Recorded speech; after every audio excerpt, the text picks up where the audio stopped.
Welcome to Every Day with Jesus for December 9th. God's providence. Let's look at Luke 1, verse 5.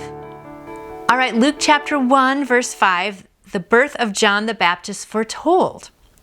In the time of Herod, king of Judea, there was a priest named Zechariah who belonged to the priestly division of Abijah. His wife Elizabeth was also a descendant of Aaron. Both of them were upright in the sight of the Lord, observing all the Lord's commandments and regulations blamelessly.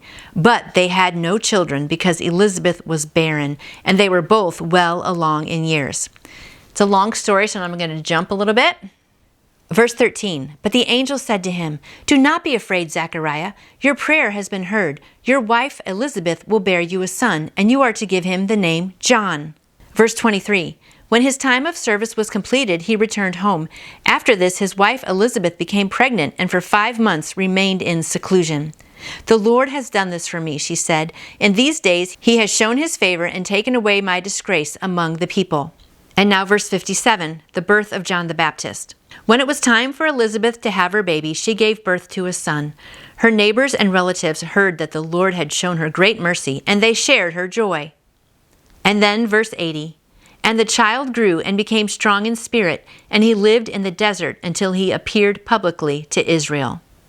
God's providence. The story of the gospel didn't start with Mary, Joseph, or Bethlehem.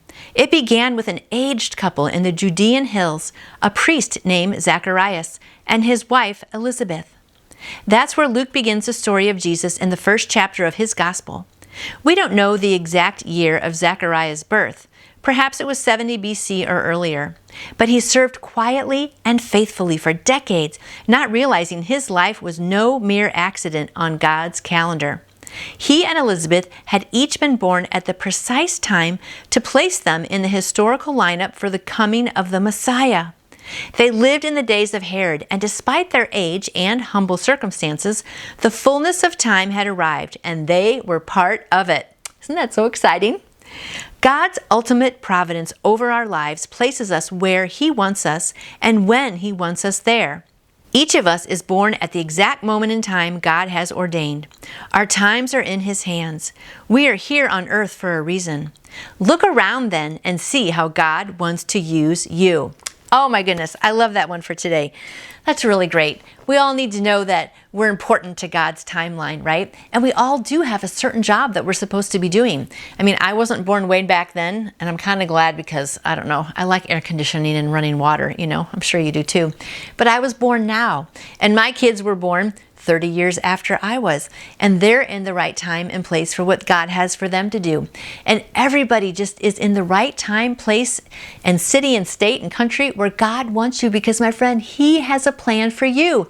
And just think, if He could use Zechariah and Elizabeth, who were well along in years, and still have a baby, He can use us as well. So I hope today you look at the talents God has given you, and you look around at the place He has you and realize, I'm here for a purpose. I'm in this spot to minister to these people at this time. And then go out there and do it. Go out there and minister to some people. Be a light, shine for Him, and realize you are in God's hand and you are in His timeline at the perfect time. And I'm so glad I get to drop in this timeline with you and get to know you. See you tomorrow, my friend. Have a great day.